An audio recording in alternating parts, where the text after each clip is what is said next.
Anyone else, General? No, I think that's it. Okay. Is anyone from the defense going to be called?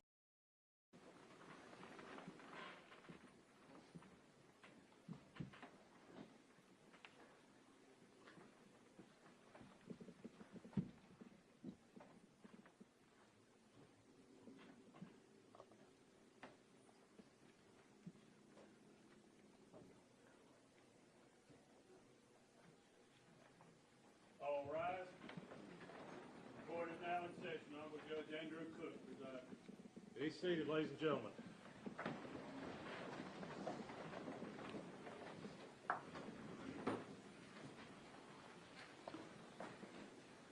Good afternoon, everyone. Before we get started, I'm going to go over just a couple of housekeeping matters. Appreciate the folks from our law enforcement who are here today providing security for the building. Appreciate each of you, and your efforts have not gone unnoticed. I want to say that first and foremost. Second off, I want to just make aware that we are set for today for preliminary hearing in the matter of Mr. Austin Robert Drummond on the 4 counts that he had, I'm sorry, on the 5 counts that he has before the court, the 5 cases with 2 counts each. I want to take this time just to go over with everyone. We're going to have some statements and some evidence that may be entered today that may be difficult to hear, may be upsetting to hear. If at any time you feel that you cannot sit and listen to the proceedings, I would ask that you step outside. If anyone does have to step outside, that's fine. I don't mind that. If a disruption is made, then you will be removed from the courtroom. And if further disruptions are made, the court has the right to hold you in contempt of court, or the sheriff's office has the right to issue charges for disorderly conduct. I don't want to see that happen, and I don't think that we're going to have that happen. But I just have to give everybody that notice prior to this hearing starting.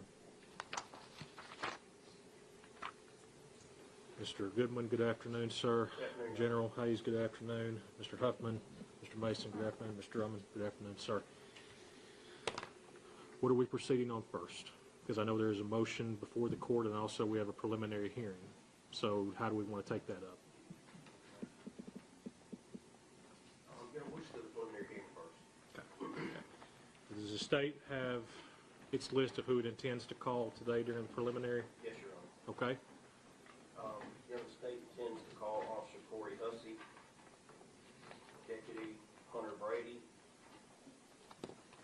Special Agent Special Agent Justin Tubbs,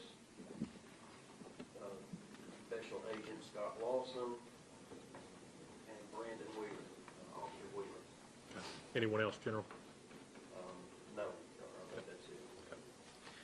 Is anyone from the defense going to be called for as a witness? No, Your Honor, we will call. Okay. Folks, if your name has been called, and I don't know all of you who they just called out, I know some of them, but for those of you whose name was just called, you will have to step outside the courtroom while the others are testifying. Rule 615 of the Tennessee Rules of Evidence says that witnesses must be sequestered for that purpose. You cannot discuss the case with one another prior to your testimony. Who's the first witness for the state going to be? It'll be Officer Hussey. Okay, Officer Hussey. If everyone else who was called as a witness would step out at this time, and when we are ready for your testimony, we will have a deputy come outside to retrieve you at that time. Our Special Agent Tubbs is on the designated party. Yes.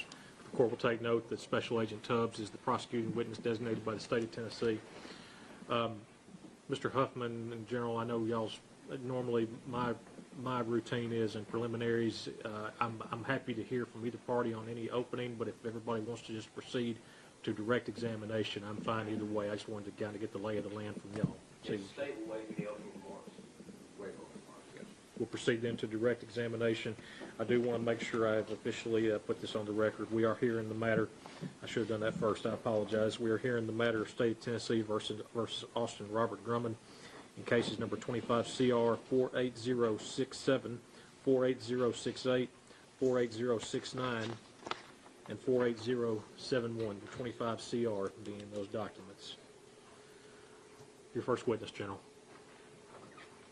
Your State of Tennessee calls Officer Corey Hussey. Officer Hussey.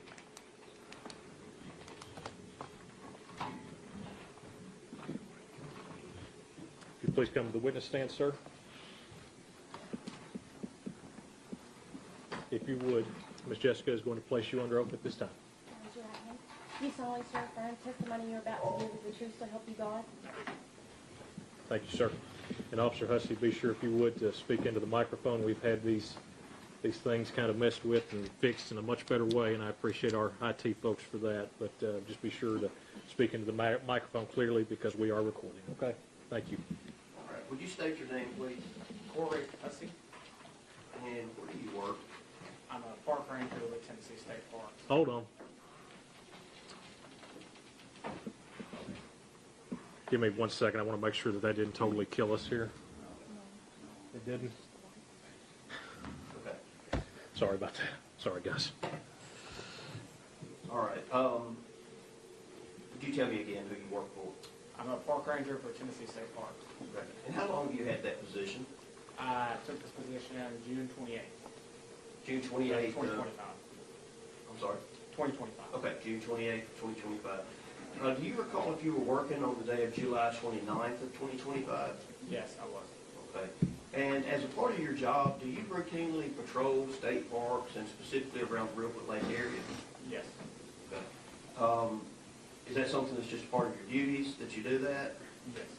How many parks are there that you have to actually patrol daily? One park, Reelwood Lake State Park. Okay. Are there individual smaller parks within the full Lake Park area? Yes, sir. There are individual units that are all attached to Reelwood Lake State Park. Okay. Is there one on Carrington Road in Lake County? So the Carrington Road location is state land managed by TWRA. However, we operate programming and tours from an area on Carrington Road. Okay. So it's not actually a park, is that right? No, sir. Okay. It's just an area that's owned by the state and it's actually used by the state. Yes, sir. Is that area actually near the Northwest Correctional Complex? Yes, sir. Just an estimate, how far would you say it is from that area? Maybe a mile. Okay. And is that here in Lake County, Tennessee? Yes, sir. That area that we're talking about on Carrington Road? Yes, sir. While you were patrolling that area on July 29th, 2025, did you notice anything unusual or anything that caught your attention that day? Yes, sir. Okay. Could you tell me what that was?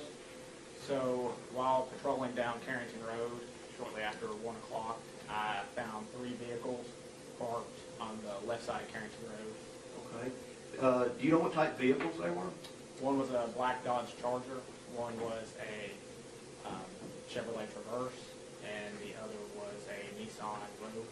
Okay.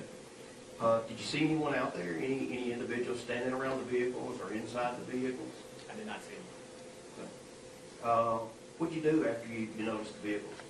Did you stop, get out? Did you do anything? I proceeded past the vehicles when I was making entry down Carrington Road. Then I turned around and proceeded back out from that location. Okay. As you came back out of the location, were all the vehicles still there? No, sir. Okay. Which vehicle was no longer there? The Nissan Rogue had left in the time it took me to turn around. Okay. Did you notice anything about the Nissan Rogue that was unusual for this area?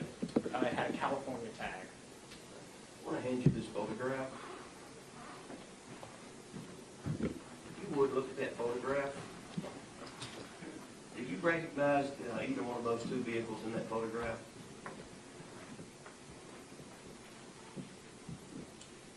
The Nissan Rogue with the California tag would be the similar make and model as what I saw. Okay. Is that vehicle similar to the one that you saw there that day? Yes, sir. When you turned around and came back, was the vehicle leaving at that point, or was it already gone? It had already left. Could you tell anything about if it was left hurriedly, or could you tell? In the time it took me to turn around, it had already left from where I could see it. There's quite a bit of dust in the air. As I proceeded out on Carrington Road, there are several straightaways, and at no point in time could I see the vehicle. It would indicate it left in a hurry. Would you make that photograph an exhibit to your testimony, please?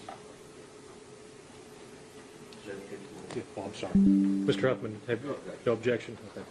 Court will show that this be entered as State's Exhibit Number 1. Officer Hussey, after you saw that, vehicle leave and the other two vehicles that were still there, did you see anyone around at that point, around the vehicles? No, I did not see you. Okay. Did you make a report about that? I wrote notes to myself that I did not file any report at that time.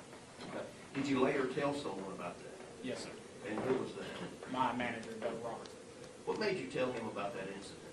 Later that evening, he messaged me that there had been an incident on Carrington Road. Okay. And at that point, what did you tell him?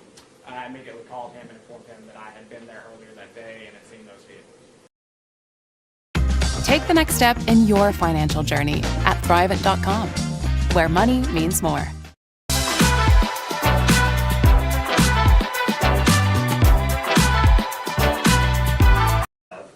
It's in the area where the baby was eventually dropped in Friendship.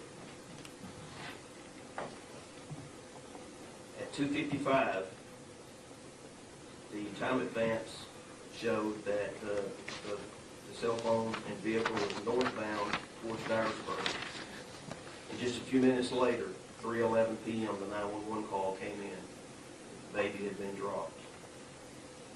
Keep in mind that Mr. Drummond admitted that he dropped the baby.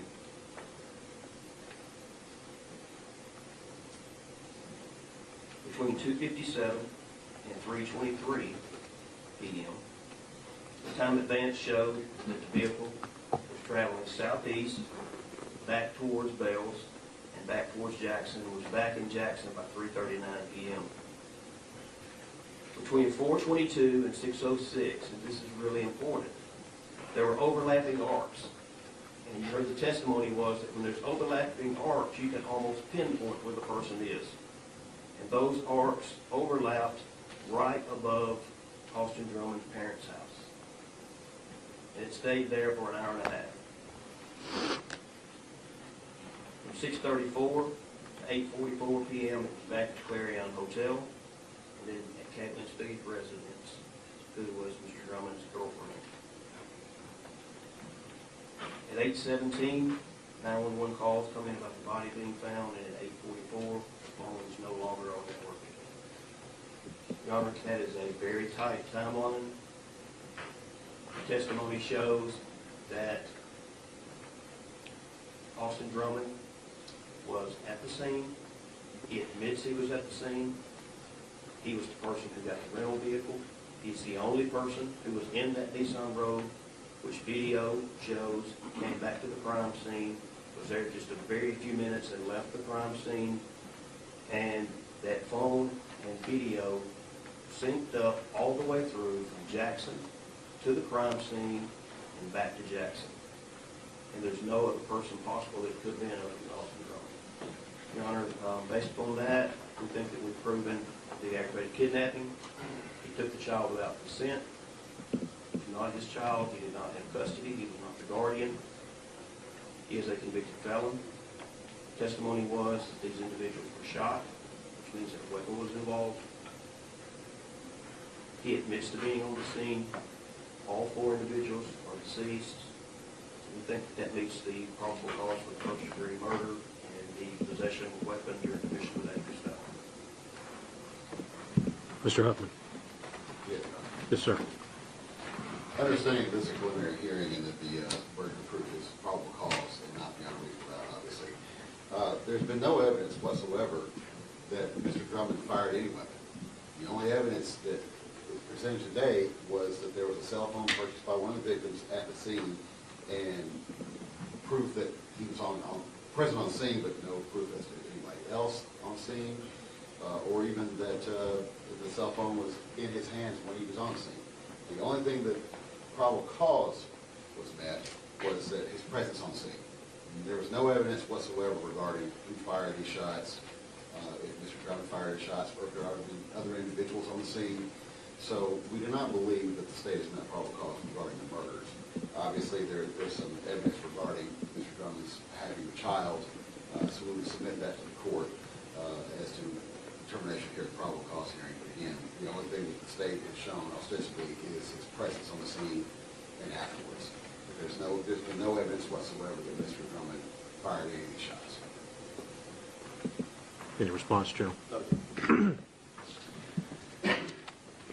In regards to the motion filed by the state, do we need to have a hearing at this time regarding that?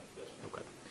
What I'm going to do is this. If everybody doesn't mind for a moment, I'm going to take a very brief recess, okay? So if anyone needs to use the restroom, I would tell you to take this time to do so.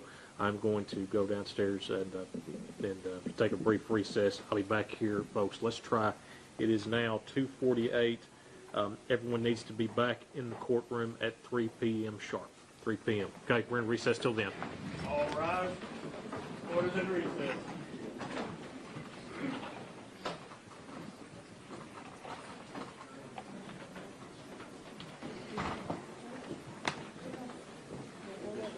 Maybe say.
They won't let you run.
He called back, something else, he called back.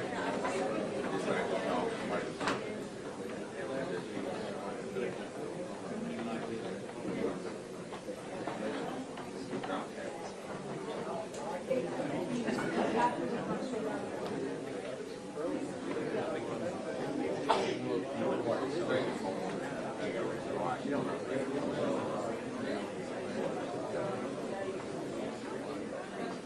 Thank you. Let them do their own words, I don't know what they have to say.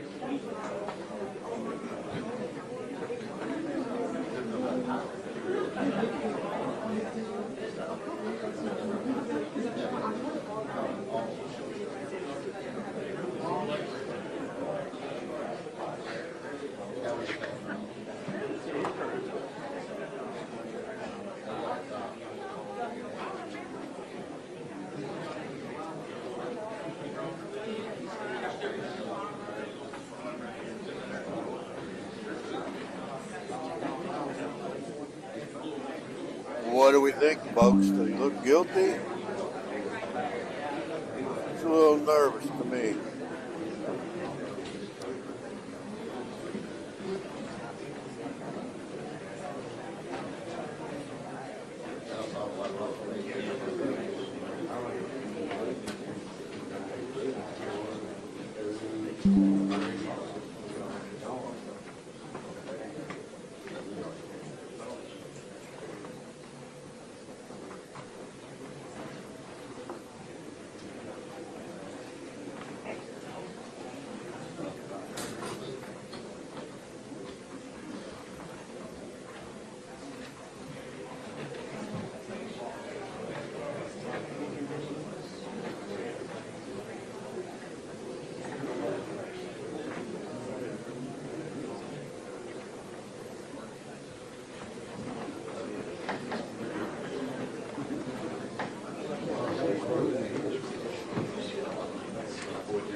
Sir.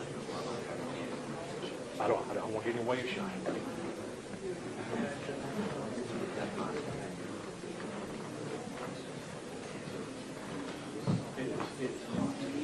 Oh, look at time.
In regards to the motion, do we need to proceed on that, or are we? I think we're going to be in agreement on the motion. It was a motion for a gag order, and there's going to be an agreement. And the state, specifically the attorneys representing the state of Tennessee as a defendant, as well as the defendant himself.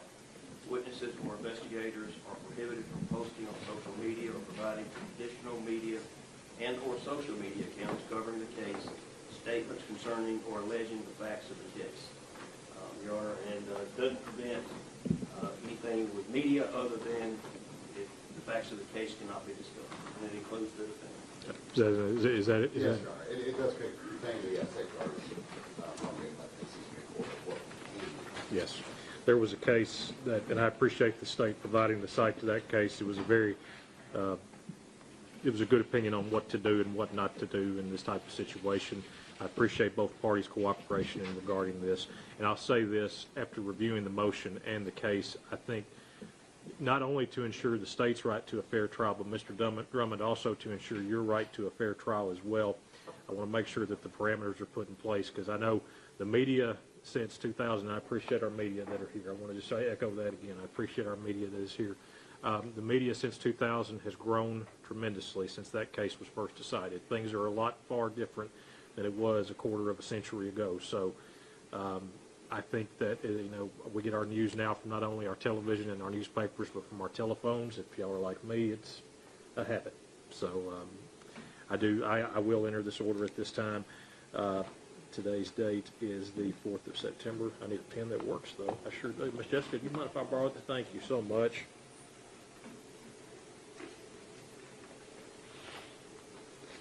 Is there any other matters we need to take up regarding the preliminary hearing? No, But aside from me ruling, I'm assuming. So There may be one other issue afterwards. okay. Yes, sir. Okay. I want to thank, before I make my ruling in this, I want to thank the attorneys today. I want to thank all of you for your devotion to this case and your work you've shown in this case here today.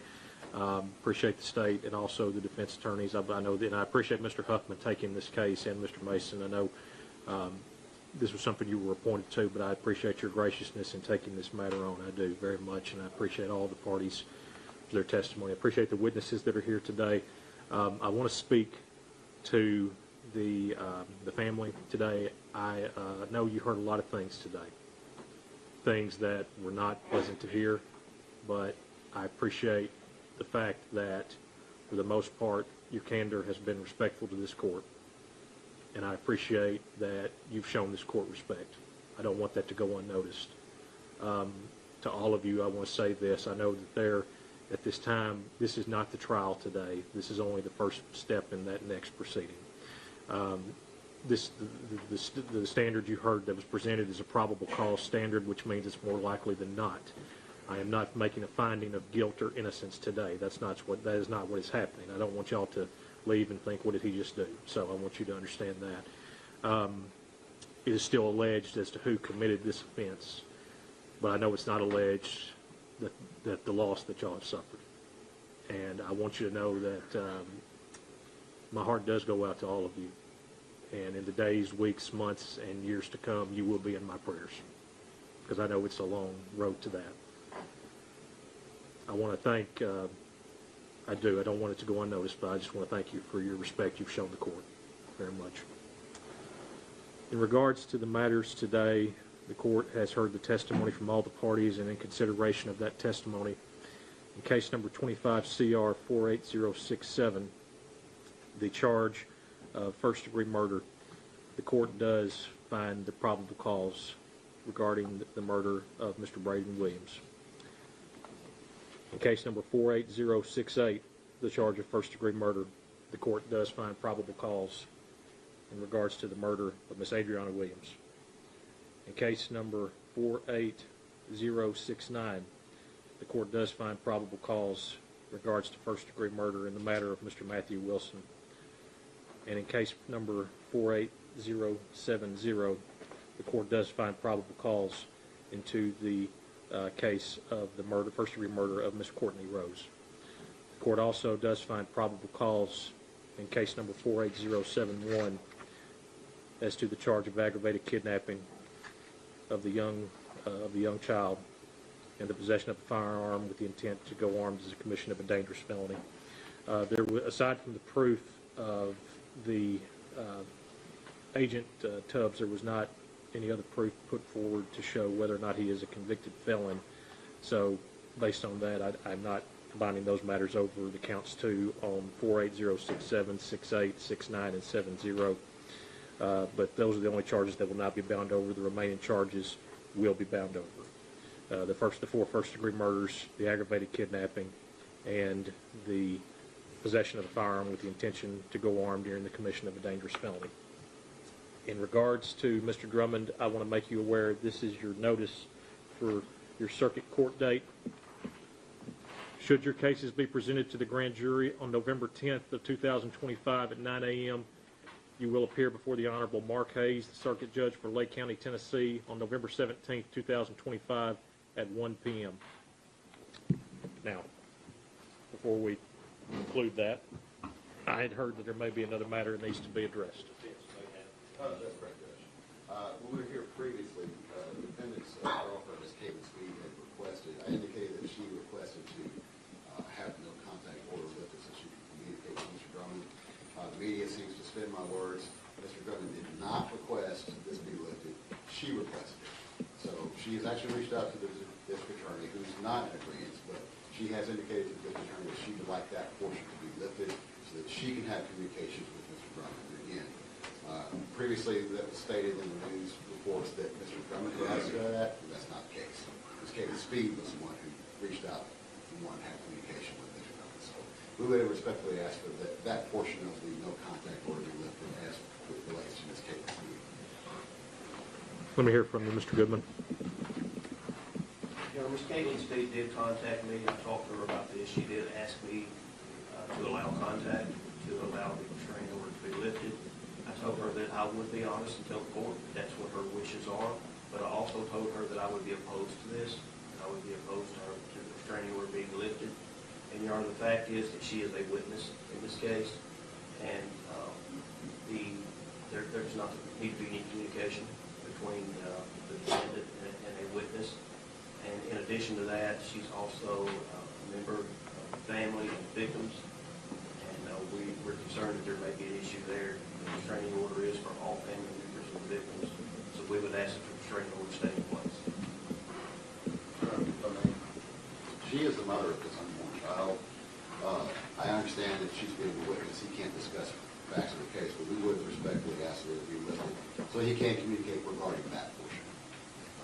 Again, she's pregnant with his child, and I'm sure they want to discuss matters of that, family matters. Now, the problem with that is, there's no way for us to police that. There's no way to say, okay, well, you can talk to her They about. are listening, they know what he's saying to her. I'm not sure how that would be inappropriate.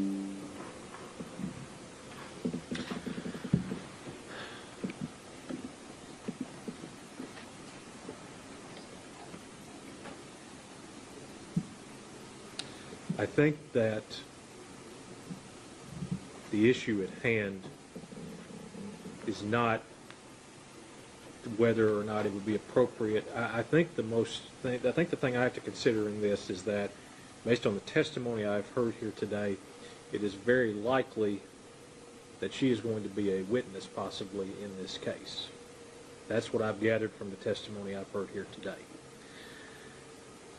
I am not restricting any conversations between him and his family. If she wants to communicate with his family to give him messages regarding their child, I am fine with that. But because of the fact that there may be an instance where Ms. Speed has to testify at the trial, that's the only thing that kind of puts me in a position to not feel comfortable amending the order at this time for that purpose. So what I will do is I'll continue to let it remain in place directly between the two of them. However, he is completely allowed to speak with his family and his mother or father or whoever it is that wishes to talk maybe through her to him regarding the status of his child. If it were to be the case that she would not be a witness at a later date, I'm not saying that's not, well, I'm losing jurisdiction of this today, so that's something that if you want to discuss with Judge Hayes, I'm sure he, I'm not going to speak for him, but you could have the right to revisit that at that time. So I'm going to leave. Just to clarify, you want to permit third-party contact, you're saying he may have third-party contact as it relates only to family matters. Of course, I know what you're going to say is it may be difficult to police that. I want to clarify that as well, because I thought what you meant was he could talk to his family, and then his family could talk to her, not that they could be on three-way call. Absolutely not. talking to one another. Yes. That's what I understood. That is And my. that has been an issue, and I want to clarify also, make sure the defendant understands, that third-party conversations Is the same. are violations as well. He can't tell someone, go tell this witness that I said this. That's a violation. He needs to be aware of that, and it appears that based on the testimony today, it should be aware that his phone calls are being monitored. So obviously, does the state oppose him talking to his family? It's not his family. It's just them attempting to relay messages concerning the case to Miss Speed.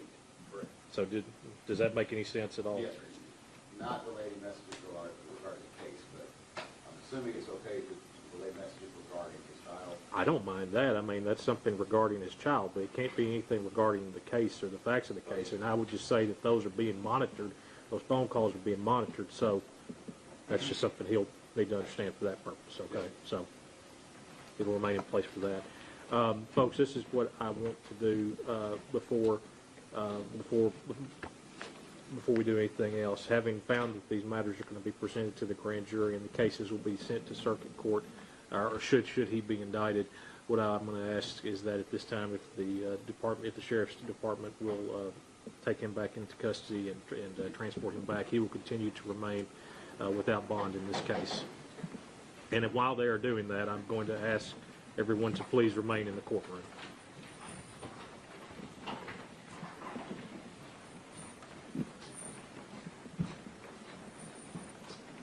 Before we are adjourned, folks, I want to again thank our law enforcement that are here today. I want to thank all of our law enforcement for the efforts they put into this case in protecting the courtroom.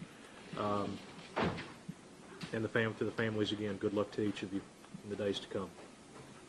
With that, folks, we're adjourned. All right. Court is adjourned.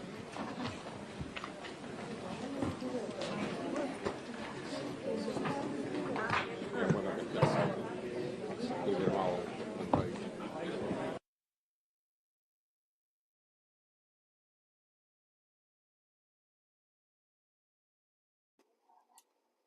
All right, I just want to wrap that one up. Y'all be safe out there. We get some bad thunder and lightning storms here. So everybody be safe out there today. We'll catch you next time.